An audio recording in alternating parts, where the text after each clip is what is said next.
12월 3일에 갑작스러운 계엄령 선포가 되어서 놀란 가슴을 쓸어내리면서 한 주를 보내셨으리라 생각됩니다. 하나님 나라를 소망하는 교회는 아주 정치적입니다. 아주 정치적이에요. 그럼 나라에 대한 얘기를 많이 하거든요. 하나님 나라를 많이 얘기하기 때문에 하나님의 나라의 관점에서 생각하기 때문에 아주 정치적이라고 할 수 있습니다.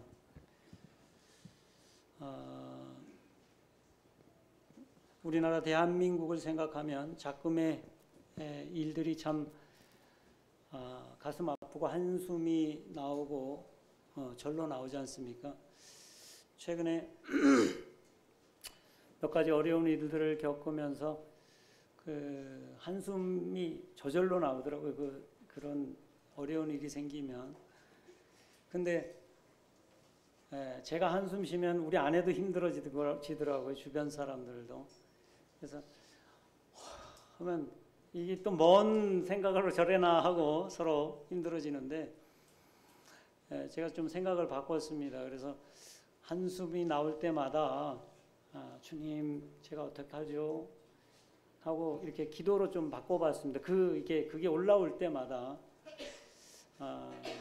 그러니까 전혀 달라지더라고요. 많이 정치적인 문제로 각각 어떤 성향인지 모르지만 어려운 마음이 들 때 한숨이 날 때마다 사실은 어떤 면에서는 정치인들을 쉽게 말하고 각각 자기 반대 성향이 있는 사람들, 자기가 원치 않는 사람들에 대해서 쉽게 말하고 사실 이것이 계속적으로 죄인지 모르고 죄가 될 수 있는데 분명히 거기 성경은 우리에게 그게 하나님 앞에 잘못하는 거라고 말씀하고 있는데 그걸로 인해서 내가 계속 죄에 머물지 않으면 좋겠다 이런 생각이 듭니다. 그래서 마음에 한숨이 날 때 죄짓지 마시고 그냥 호흡하시면서 기도하시면 좋겠습니다. 특별히 주님께서 가르쳐 주신 기도의 첫 마디를 그것을 기도하시면 좋겠습니다. 주의 뜻이 이루어지고 주의 나라가 임하기를 소원하는 마음으로 한숨을 바꾸시면 좋을 것 같습니다. 제가 한 3달 됐나 모르겠습니다. 3달 전에 지난번에 말씀을 할 때 5분에게 구원이 뭔지, 구원받았다는 것이 무엇인지를 물어보면서 말씀을 시작을 했습니다. 그래서 5분이 아주 잘 대답을 해주시고 호응해 주셔서 제게 도움이 됐습니다. 제가 그날 여러 답변이 있었지만 제가 생각하는 성경에서 말씀하는 생각에 이해되는 구원은 거듭나서 새로운 생명을 얻는 거다라는 말씀을 드렸습니다. 구원받았다라고 말하는 것은 내가 이제 새로운 생명을 얻게 된 거다 하는 것이었습니다. 그리고 새로운 생명을 얻은 사람이 몇 가지 버려야 될 것에 대한 교제를 했었습니다. 오늘이 이 12월 8일이고 벌써 이제 올해가 다 가고 있습니다. 연말이 되면 좀 마음에 부담되는 게 있습니다. 사실 나이가 한 살 이게 더 늘어나는 거잖아요. 나이가 더 든다고 하는 것은 내가 얼만큼 변화되나, 내가 얼만큼 자라가나 하는 것을 이렇게 돌아볼 수 있는 시간이지 않습니까? 그런 면에서 한 해가 이렇게 바뀔 때마다 마음에 부담이 됩니다. 올해 내가 얼만큼 자랐지, 내가 어떤 면에서 변화가 있었지, 이런 것을 생각해 보게 됩니다. 물론 나이가 들어간다는 면은 어떤 면에서는 변화로 좋게 이렇게 자라간다는 면도 있지만 나이가 들어간다는 것은 변하지 않으면 고착을 의미하기도 합니다. 변화를 원치 않으면 그냥 내가 원래 생각하던 것을 그냥 더 굳세게 붙드는, 거기에 머무르는 그런 모습도 나이가 든다는 것을 의미하기도 합니다. 그래서 어떤 면에서는 변화의 가능성이 점점 더 희박해지는 그런 것이 나이가 든다 하는 것이 의미가 될 수도 있습니다. 제가 지난번에 드린 말씀에 이어서 오늘은 그럼 구원받았다라고 했을 때 생명이 주어졌다고 말하는데, 그 생명이 주어진 사람들이 살아가는 것이 무엇인가, 성도가 믿음으로 산다고 하는 것이 어떤 것인지 하는 것을 좀 살펴보기를 원합니다. 구원받은 것이 새로운 생명을 얻은 것이라고 말했을 때, 내가 구원받은 사람이 사는 것이 뭐겠습니까? 그 생명을 어떻게 살아갈 거냐 하는 거지 않습니까? 그 생명을 어떻게 살아내느냐. 그런데 그리스도인이 생명을 살아가는, 그 새로운 생명을 사는 일은 사실 몸과 관련이 되어 있습니다. 몸. 저희는 이제 몸에 대해서 얘기를 하면 좀 이렇게 부정적인 반응을 보이지만, 성경은 철저하게 이렇게 어떤 면에서는 몸에 대한 얘기를 하고 있습니다. 아닌데 영에 대한 얘기를 하고 있는데 이렇게 생각하실지 모르겠지만, 사실은 영과 몸이 이렇게 구분되기 어렵게 성경은 말하고 있습니다. 하나님께서 처음 세상을 창조하실 때, 사람을 만드실 때 뭘 만드셨습니까? 흙으로 몸을 만드셨습니다. 그리고 거기에 생기를 불어넣으셔서 생령이 됐다, 이렇게 사람에 대해서 정의를 하고 있습니다. 그래서 하나님이 주신 그 생명을 가지고 그 몸을 운영하는 것입니다. 그거는 아주 그 당시에 창세기 처음에 우리가 성경에서 창세기 읽을 때 등장하는 사람들은 몸이 생명에 반응하는 일이 아주 자연스러운 일이었을 것입니다. 원래 주신 그 하나님의 생명, 그것에 반응하고 그것에 순종하는 일이 아주 자연스러웠을 것입니다. 그런데 죄는 그것을 완전히 바꿔놨습니다. 오늘 예배 시간에도 읽었지만 로마서에서는 우리 마음에 그 하나님 두기를, 생명을 주신 그분을 두기 싫어하면서 우리가 우리 마음대로 살게 되었다고 하는 것입니다. 사실 하나님의 생명에서 떠났다, 그래서 죽었다, 이렇게 말하고 있습니다. 우리가 영적으로 하나님께 죽었다고 말하면 그 몸도 어떻습니까? 몸도 하나님께 대해서 죽은 상황이라고 볼 수 있습니다. 그래서 우리는 우리의 몸이 원하는 대로, 우리의 몸의 욕구대로 우리의 인생을 살아가고 있습니다. 거기에 익숙합니다. 그리고 그것이 우리의 습관이 되었습니다. 우리가 사는 삶의 모든 것에 거의 90% 이상이 습관적이라고 합니다.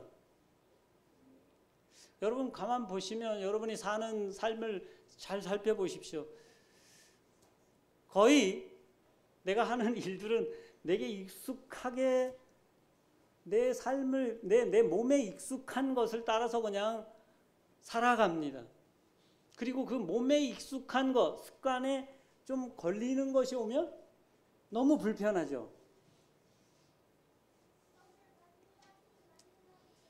구원받았다고 말하는 것은 사실 그 몸에 다시 하나님의 생명이 다시 자리 잡고 내 몸을 그 하나님의 원하시는 것에, 하나님의 뜻에 내 몸을 복종시켜가는 일입니다. 그런데 이 몸은 벌써 그 생명에 익숙하지 못하다고 하는 것입니다. 이런 거죠. 우리 몸이 이런 거잖아요. 병원에 한두 달 정도 중한 병에 걸려서 이렇게 입원을 하면 어떻습니까? 이 몸은 금방 내 생명은 있어도 내 몸을 마음대로 움직이지 못하는, 그래서 다시 재활이라는 것을 하지 않습니까? 어떤 면에서는 우리의 몸은 내가 구원받은 이후에 성도의 삶은 내 몸을 사실 내 생명에 맞게 어떻게 재활하는 그런 과정들을 겪는, 그래서 너무 안 되는 경우가 있습니다. 잘 안 되지 않습니까? 잘 안 됩니다. 저희는 기본적으로 우리의 인생의 목적이 뭐냐 할 때 하나님의 영광을 위한 것이라고 우리는 알고 그렇게 살아가고 있습니다. 그리고 그 목표는 뭐냐? 내가 하나님의 영광을 위해서 사는 것이 얼만큼에 달하는 것이 내 목표냐 할 때 그것은 예수 그리스도만큼이다. 내가 뭘 하든지 무슨 일을 하든지 그것이 그리스도인의 기본적인 목적과 목표입니다. 성경에서 그것을 우리에게 가르치고 있습니다. 우리가 자라는데 어디까지 자라갑니까? 그리스도까지. 그런데 우리의 생명이 자라는 것은 아닙니다. 생명은 이미 내가 구원받을 때 그리스도의 생명을 내가 받았다라고 말하고 있어요. 우리에게 주어진 생명은 그분의 생명입니다. 내가 구원받았다고 말하는 것은 그 하나님이 처음 부어주셨던 그 생명을 회복한 것입니다. 그러나 내 몸은 어떻습니까? 내 몸은 그 생명을 따라 사는 일에 아주 불편합니다. 그런데 우리는 그 몸을 얘기하는 것에 참 불편해합니다. 내가 몸을 움직여서 뭔가를 해야 된다고 말하는 것에 불편해합니다. 세상에 내가 살아가는 것은 다 그렇게 움직여가고 있는데 내가 교회에서 아니면 하나님 앞에서 살아가는 일에 대해서 몸에 대해서 뭔가 말을 하고 가르치면 그 참 어려워합니다. 그 왜 그러냐 하면 어떤 면에서는 원하지 않기 때문에 그럴 겁니다. 원하지 않.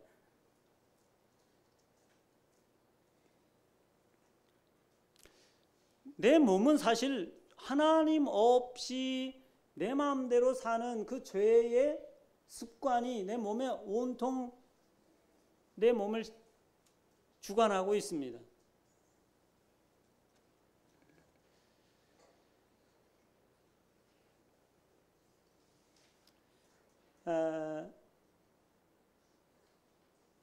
그런데 그 몸을 어떻게 할 거냐?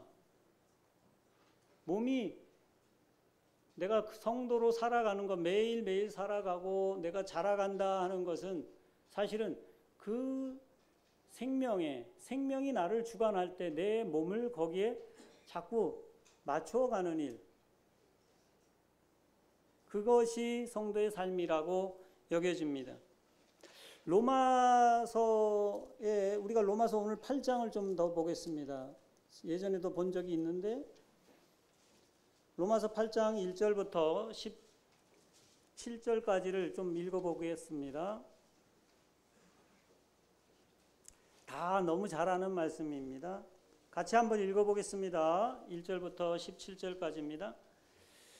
그러므로 시작. 그러므로 이제 그리스도 예수 안에 있는 자에게는 결코 정죄함이 없나니 이는 그리스도 예수 안에 있는 생명의 성령의 법이 죄와 사망의 법에서 너를 해방하였음이라. 율법이 육신으로 말미암아 연약하여 할 수 없는 그것을 하나님은 하시나니 곧 죄로 말미암아 자기 아들을 죄 있는 육신의 모양으로 보내어 육신의 죄를 정하사 육신을 따르지 않고 그 영을 따라 행하는 우리에게 율법의 요구가 이루어지게 하려 하심이니라. 육신을 따르는 자는 육신의 생각은 사망이요 영의 생각은 생명과 평안이니라. 육신의 생각은 하나님과 원수가 되나니 이는 하나님의 법에 굴복하지 아니할 뿐 아니라 할 수도 없습니다. 육신에 있는 자들은 하나님을 기쁘시게 하지 없느니라. 만일 너희 속에 하나님이 영이 거하시면 너희가 육신에 있지 아니하고 영에 있나니 누구든지 그리스도의 영이 없으면 그리스도의 사람이 아니라. 또 그리스도께서 너희 안에 계시면 몸은 죄로 말미암아 죽은 것이나 영은 의로 말미암아 살아있는 것이니라. 예수를 죽은 자 가운데 살리신 이의 영이 너희 안에 거하시면 그리스도 예수를 죽은 자 가운데서 살리시니가 너희 안에 거하시는 그의 영으로 말미암아 너희 죽을 몸도 살리리라. 그러므로 형제들아 우리가 빚진 자로 돼 육신에게 져서 육신대로 살 것이 아니니라. 너희가 육신대로 살면 반드시 죽을 것이로되 영으로서 몸의 행실을 죽이면 살리니 무릇 하나님의 영으로 인도함을 받는 사람은 곧 하나님의 아들이라. 너희는 다시 무서워하는 종의 영을 받지 아니하고 양자의 영을 받았으므로 우리가 아빠 아버지라고 부르짖느니라. 성령이 친히 우리 영과 더불어 우리가 하나님의 자녀인 것을 증언하시나니 자녀임은 또한 상속자 곧 하나님의 상속자요 그리스도와 함께한 상속자니 우리가 그와 함께 영광을 받기 위하여 고난도 함께 받아야 할 것이니라. 로마서를 전체적으로 좀 잠깐 설명을 좀 다시 한번 드리겠습니다. 우리가 송영찬 형제님을 통해서 로마서에 대해서 잘 공부를 하고 있고 지난 주에 들은 말씀은 아주 정말 주옥과 같은 말씀을 해주셨습니다. 로마서 이건 편지잖아요. 편지. 그 편지는 논문이 아니기 때문에 그냥 편지 받는 사람이 딱 보면 어떻게 가장 알아듣기 쉽게 썼을 겁니다. 여러분이 편지 쓰는데 막 이렇게 꼬아갖고 내가 뭘 할 얘기가 있는데 그걸 막 꼬아갖고 쓰는 거는 뭔가 문제를 해결하려고 하는 게 아니잖아요. 근데 지금 로마서를 쓸 때는 로마 교회에 문제가 있기 때문에 또 사도 바울이 바라는 것이 있기 때문에 그것을 바라는 바람을 가지고 로마의 문제를 해결하기 위해서 편지를 썼습니다.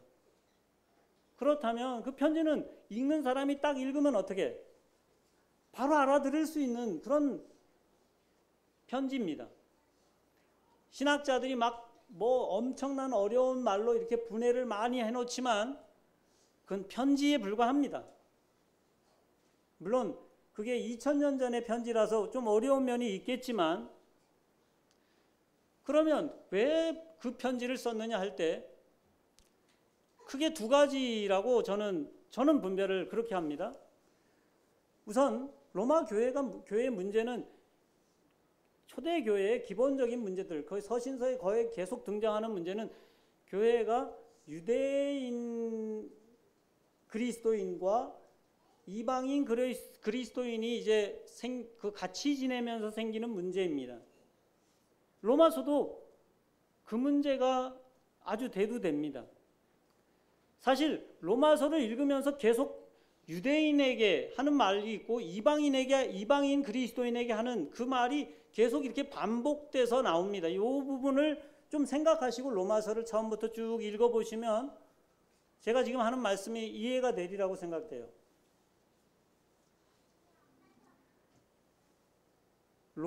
원래 유대인과 이방인은 하나가 될 수 없는 그냥 이건 불가능한 겁니다. 불가능한 거.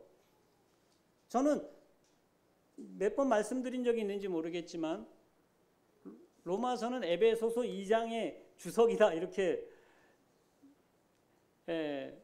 이게 말하는데 에베소서 2장을 잘 풀어놓은 게 로마서다. 정말 물과 기름같이 하나 될 수 없는 그 사람들이 하나가 되는 게 가능하다라고 복음이 그 일이 가능하다고 하는 것을 로마 교회에 다시 말해주고 싶은 거예요. 그래서 로마 교회에다가 복음을 다시 풀어 쓴 거다. 그들이 복음을 들었지만 복음이 능력이 어떤 것인지 불가능한 것을 가능하게 하는 그 능력, 정말 내가 받을 수 없는 그 사람을 받을 수 있는 그 능력이 복음에 있다. 그것을 로마서는 명확하게 보여줍니다. 왜? 그러면서 계속 모든 사람이 죄인이다 하면서 그 시작을 하잖아요. 그리고 이제 내 안에 그리스도의 그 생명이 내 안에 들어와서 이제 전혀 다른 사람으로 사는 그 삶이 시작됐다. 이것이 명확하게 서지 않으면 교회가 하나 될 수가 없거든요. 그리고 이제 사도 바울이 보기에는 소아시아 지역에는 자기가 복음을 전할 지역이 더 이상 이제 편만하게 됐다고 생각하고 유럽으로 가기를 원하는데, 지금까지는 어느 교회의 지원을 받았습니까? 안디옥 교회의 지원을 받았거든요. 그런데 지금 내가 유럽으로 더 가려 그러면 자기가 그 선교 센터가 있어야 되잖아요. 어떻든 안디옥 교회 같은 역할을 하는 교회가 있어야 되잖아요. 그런데 그 교회가 로마 교회가 되기를 바랐던 거죠. 그래서 로마 교회가 안정이 안 되면 사실은 복음을 사도 바울이 더 이상 갈 수가 없는 거예요. 그래서 미리 어떻게 로마의 복음을 다시 전해서 복음은 이런 거다. 둘이 하나 될 수 없는 그 사람들이 그리스도 안에서는 하나가 되는 게 가능해진 거다. 이 얘기를 지금 하면서 내가 이제 이 교회를 통해서 너희가 나를 좀 보내주면 좋겠다. 이 얘기까지 하지 않습니까? 저는 그 큰 맥락을 그렇게 이해가 되고, 여러분이 로마서를 한번 처음부터 끝까지를 한번 읽으시면서 이게 이해가 되는지, 제 생각이 좀 그런지 맞는지 한번 보시면 좋을 것 같아요. 그러면서 복음은 사람을 어떻게 변화시켜서 정말 그 사람이 정말 사람답게 하나님의 사람으로 살 수 있는지, 그 죄에 속박되어서 죄에 종되어서 이 몸이 따를 수 없는 그런 사람들이 복음의 능력이, 복음은 믿음에 이르는, 믿음으로 처음 그리스도를 받았지만 여전히 어떻게 믿음으로 그 삶을 사는 그것이 가능한지를 보여주고 있습니다. 그런데 그 과정들이 사실 사람의 생명이 살아서 그 생명이 몸으로 어떻게 살아가야 되는지까지를 보여주는 게 복음이다라고 로마서 8장까지를 설명하고 있습니다. 그리고 9장부터 11장까지를 좀 이렇게 이방인과 유대인의 그에 대한 설명을 다시 하잖아요. 그게 중요하기 때문에. 그리고 실제로 삶을 얘기할 때는 뭐라고 말하냐면 12장에 가서 네 몸으로 산 제사를 드리라고 말하고 있어요. 몸은 엄청 중요합니다. 이런 면에서 우리는 자꾸 아는 것으로 그리스도인의 삶을 살려고 합니다.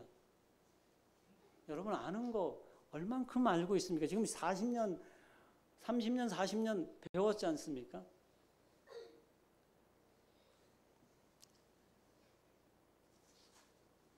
이게 어려운 이유 중에 하나는 신약 성경은 헬라어로 쓰여졌다고 하는 거예요. 헬라어로 쓰여졌다는. 구약 성경은 뭡니까? 히브리어로 써졌어요. 그러니까 구약 성경과 신약 성경의 가장 다른 점 하나가 언어라는 거예요. 언어. 히브리어랑 헬라어는 엄청난 차이가 있습니다. 우리나라 말을 한다. 내가 한국어를 한다는 것은 그 한국 국민, 그 국민성을 그대로 어떻게 그 언어가 사실은 표현합니다. 한강 작가가 우리나라에 노벨상이 나왔는데 노벨상이 못 나올 거라고 사람들이 얘기를 했어요. 왜냐하면 한국적인 표현을 영어로 번역하는 게 너무 어려워서 그게 어려울 거라고 말했어요. 그런데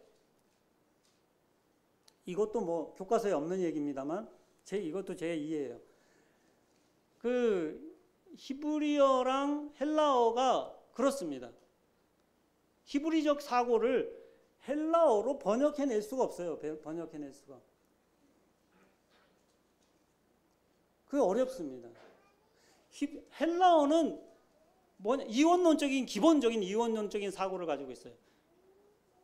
철학이 뭡니까 저기 아리스토텔레스 그 다음에 그 플라톤 사고가 완전히 이원론이에요. 그게 기본적인 사고입니다. 그래서 몸은 별로 중요시하지 않는 기본이 그거예요. 그런데 그 언어로 히브리 사상을 녹여낸 겁니다. 물론 핵심적인 얘기는 이해가 되지만 그러나 언어의 한계가 있다. 물론 성경이 한계가 있다는 말이 아닙니다. 그래서 어떤 면에서는 헬라어로 전달되는 그 뉘앙스가 히브리적인 사고를 다 담지 못한다는 것입니다.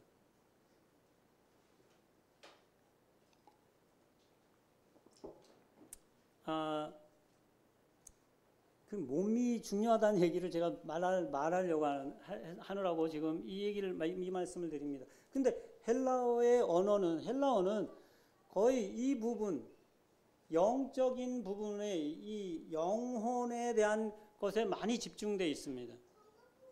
그 이원론적인 사고. 그리고 그것이 사실 데카르트 넘어오면서 철학적으로는 또 더 강하게 데카르트가 뭐라고 말하냐면 사람을 뭐라 그래? 나는 생각한다. 뭐에 초점이 맞춰져 있습니까? 생각에 초점이 맞춰져 있어요. 생각. 물론 생각은 엄청 중요하죠. 그러나 그게 몸으로 표현되는 일. 히브리적인 사고는 상태 동사가 없어요. 상태 동사가 히브리어에는. 그냥 움직이는 동사예요. 동사 자체가 전부 다 기본적으로. 동사가 상태 동사가 없습니다. 그게 몸으로 표현되는 거예요. 전부.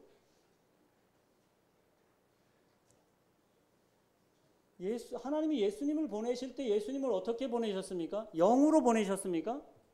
몸으로 보내셨습니다. 그러니까 내가 구원받았다고 말하는 것은 내가 생명이 살아났는데 이제 내가 구원받는 일이 계속되어진다고 말하잖아요. 그건 뭡니까? 내 몸이 구원받는다 이렇게 표현하잖아요. 그럼 몸이 구원받는다 그 말은 그게 성도의 삶이잖아요. 그리고 그 몸이 구원받는 일은 그 몸이 내 생명에 맞아가는 일이다.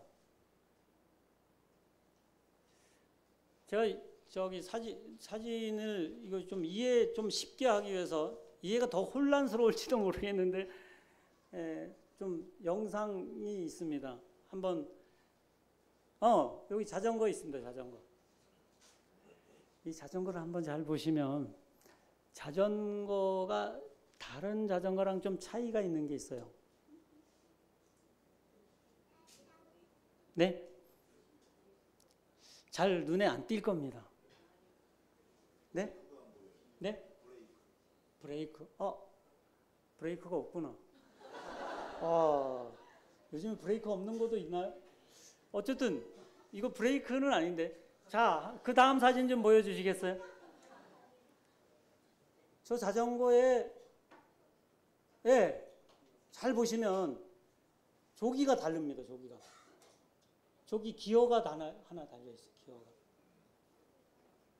그래서 이 자전거는 반대로 가. 내가 가고자 하는 거랑 거꾸로 가. 이게 거꾸로. 요 하나 차이가 이 자전거를 타는 사람을 완전히 혼란스럽게 만듭니다.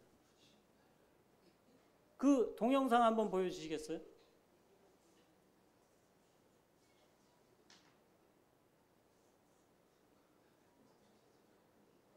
안녕. 나 지금 거꾸로 자전거 구경하고 있는데 핸들이 반대로 돼 있어.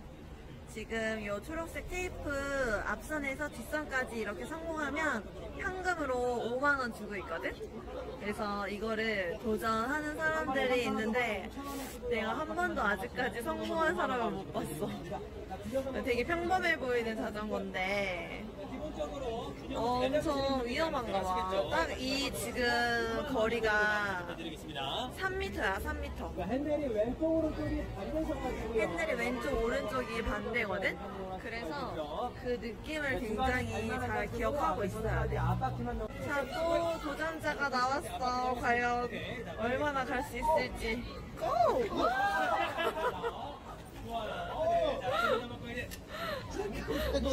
너무 스피드가 빨랐어.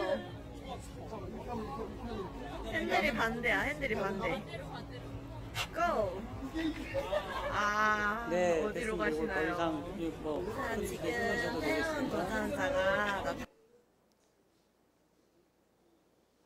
우리가 우리의 몸에 새로운 생명을 얻었다는 것은 저 기어가 바뀐 것 같은 거라고 생각이 들었어요. 우리의 몸이 거기에 맞추기가 정말 잘 안 된다고 하는 것입니다.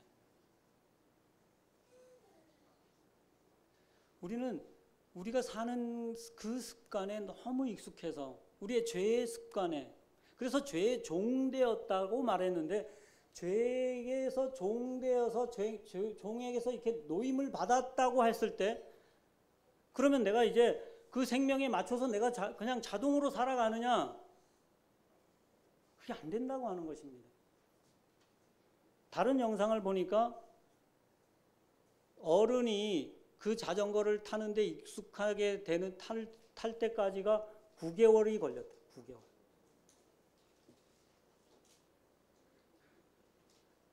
9개월. 내게 주신 새로운 생명, 그 그리스도의 생명으로 내 몸을 내 마음대로 살아가는 거, 그게 우리 평생의 일입니다. 평생의 일. 저 자전거 타다 연습하려고 그러면 엄청 넘어질 거예요. 그리스도인으로 내가 거듭났다고 하는 것은 새로 태어나는 일이에요. 태어나는 일.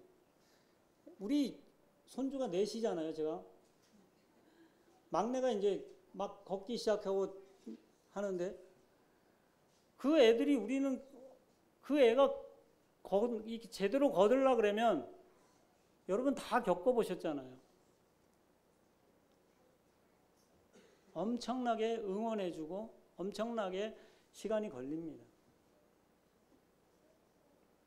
그러나 우리의 목적과 목표는 뭡니까? 변화가 없어요. 하나님의 영광을 위해서 예수 그리스도까지 자라간다.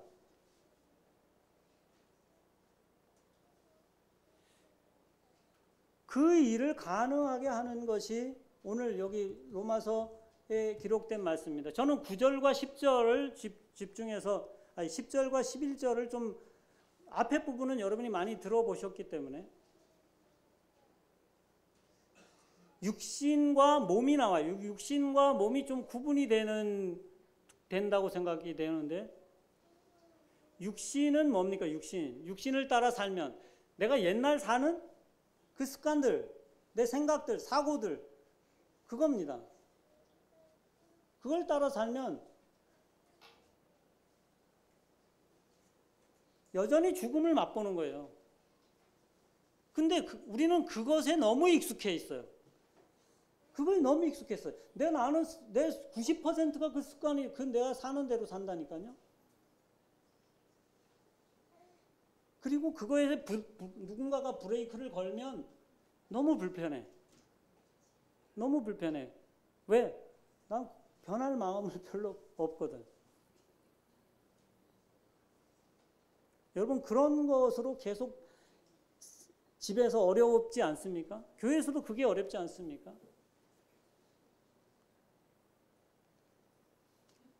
그런데 우리에게는 새로운 생명이 있다. 생명이 우리를 인도하신다고 말씀하시는데, 성령이 인도하신다고 하시는데, 성령이 우리를 인도하시는 일은 그냥 뭐 기적적으로 성령이 내 안에 계시니까 막 이렇게 나를 이끌어가는 게 아닙니다.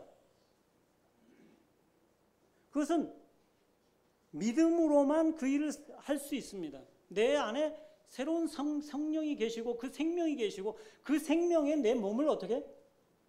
사실은 매일 맞추는 일이 성령을 따라 사는 일입니다. 그것이 내 마음에 어려우면 나는 해가 바뀌어도 여전히 내 그 문제로 내 주변 사람들이 힘들어하고 내 자신이 힘들어합니다. 하나님의 영광을 위해서 산다고 하는 것은 허울에 불과하게 됩니다. 그리스도만큼 자라간다고 하는 것이 어려워집니다.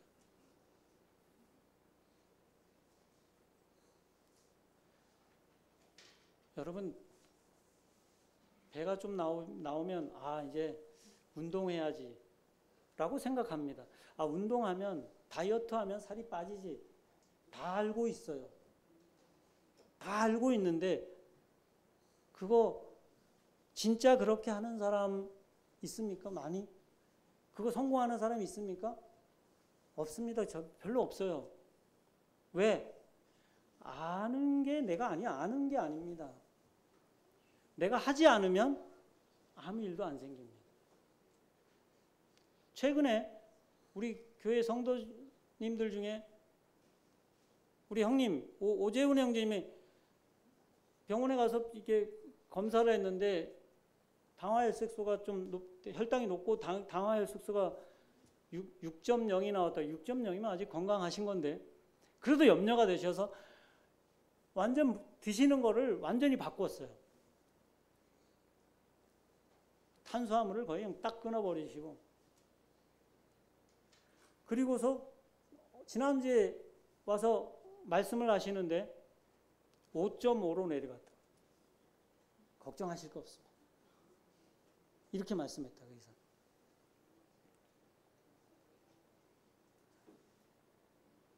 만약에 형님께서 이거 탄수화물을 안 먹으면 좀 될 텐데 그렇게 말하던데 하고 맨날 그렇게만 생각하시면 어떻습니까?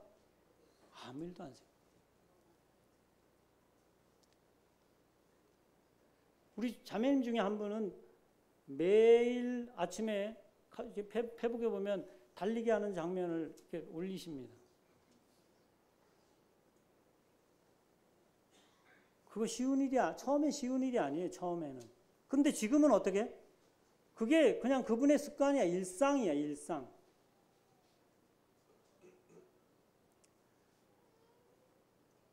그 일상이 되기까지 우리는 그 내가 아는 것에 내 몸을 자꾸 맡기지 않으면 아무 일도 생기지 않습니다. 이 일에 믿음이 필요합니다. 그리스도 안에 있는 자에게는 결코 정죄함이 없습니다. 정죄함이 없어요. 뭐 안 될 수 있어요. 안 될 수 있어요. 오래 실패할 수도 있습니다. 그러나 내가 그리스도 안에 있으면 내가 실패한 것이 크게 문제되지 않습니다. 하나님 앞에. 내가 그리스도를 향해서 여전히 가고 있다는 것이 그게 중요한 거죠.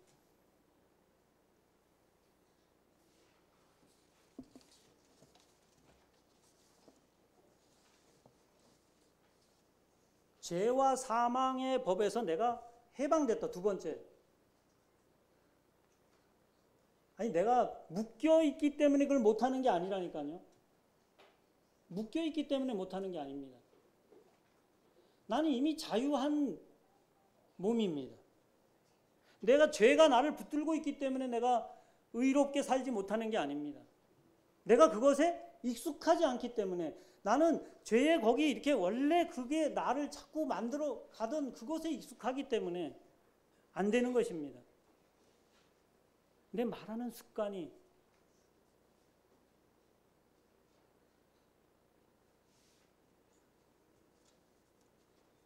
세 번째로는 성령을 따라 사는 사람에게는 율법에 요구하는 것. 율법이 요구하는 게 뭡니까? 너 의롭게 되라. 의를 요구하잖아요. 의롭게 되었다는 것입니다. 이미.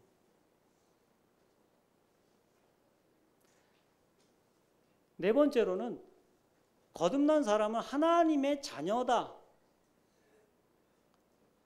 여러분이 자녀를 대하는 것이 어떤 건지 하나님이 우리가 자녀를 대하는 것보다 못하게 대하겠습니까? 이 안전 속에 우리가 있습니다. 그리고 내가 오늘 내 몸을 또 가지고 살아갑니다. 어떤 면에서는 내 생명이, 내 안에 있는 생명이 그리스도의 생명으로 정말 거꾸로 살아가야 되는, 내가 지금까지 살아왔던 거랑 거꾸로 사는 그 삶을 내가 이렇게 오늘 시작을 하는 거잖아요. 거꾸로 사는. 그건 결코 자동으로 되지 않습니다. 성령이 우리를 도우시는데 그 성령은 우리의 몸을 처복종시키기를 원합니다.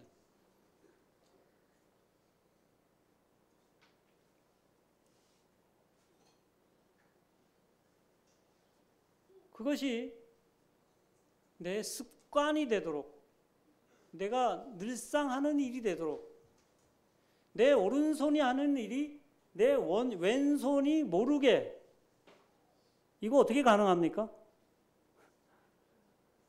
그냥 자동으로 되면 돼요. 자동으로. 여러분 차 타면 운전할 때 처음에는 어떻습니까? 처음에 막 그냥 요렇게 갖고 정신 없지 않습니까? 그런데 좀 이제 시간이 지나서 익숙하면 뭐 다른 거 다 할 거 다 하면서, 우리 아내는 여전히 여보 딴 데 보지 말고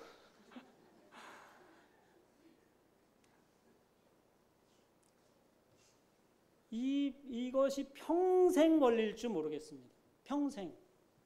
아니 평생보다도 여기 말하는 것처럼 우리 몸을, 우리의 영이, 그리스도의 영이 우리 안에 거하시면 우리의 죽을 몸도 어떻게 살리셔. 그건 물론 1차적으로는 부활을 의미할 수 있습니다. 부활은 우리가 그렇게 계속해서 살아가는 그 삶이 완성에 이르는, 이제 자연스럽게 그분의 뜻이 내 몸을 통해서 자연스럽게 완전히 될 그것이 우리의 부활의 몸일 것입니다.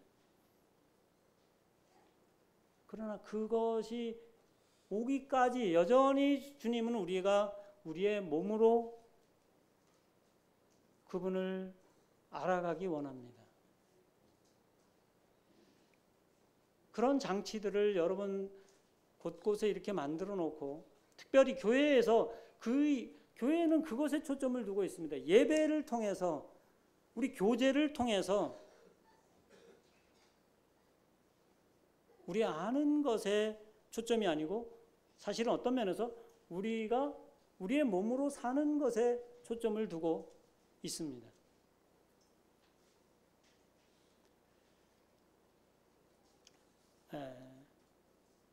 성령을 따라 산다 하는 것은 우리의 추상적인 관념이 아니고 이미 하나님께서 우리 안에 이미 확실하게 바꿔놓은, 보이지 않지만 정말 그 기어 바꿔놓은 것 같은, 뭐 잘 보이지 않는데 핵심을 바꿔놨습니다. 그리고 우리의 신분이 확실히 달라졌다고 하는 것입니다. 복음은 이 일을 우리에게 이미 만들어 놓았습니다. 그리고 우리에게 동일한 믿음을 요구합니다. 그 믿음을 좇아서 네 몸을 그 생명을 따라 살라고. 한 해가 또 저물어 가는데 이런 분의 도전이 되면 좋겠습니다. 내가 여전히 내년에는 올해 고민하던 것으로 고민하지 않기를. 물론 또 고민할 수 있어요. 그래서 주님은 두 가지 약속을 요한복음에서 하셨다고 제가 말씀드리잖아요. 요한복음 13장 이후에 17장까지 마지막에 주님은 첫 번째 성령을 주실 것과 보혜사 성령을 보내실 것과 기도하면 들어주실 것, 두 가지 약속 계속 반복해서 하는 말씀입니다. 요한일서 5장 엊그제 읽으셨지만 내가 너희에게 이것을 쓴 것은 너희 안에 생명이 있음을 알게 하려 함이라. 그 생명이 있는 사람들은 담대하게 그분의 앞에서 어떻게 우리의 기도할 수 있다. 그리고 그 기도한 것을 응답받을 수 있다라고 말하고 있습니다. 우리의 기도의 초점은 사실은 그 내 삶을, 내 몸을, 내 생명에 맞춰서 살아가는 그것의 초점이 우리의 기도입니다. 사도 바울의 기도가 거기에 초점에 있습니다.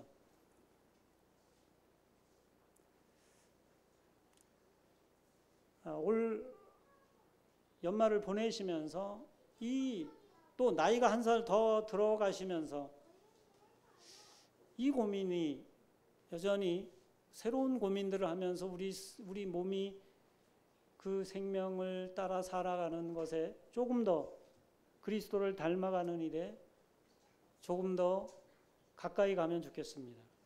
기도하시겠습니다.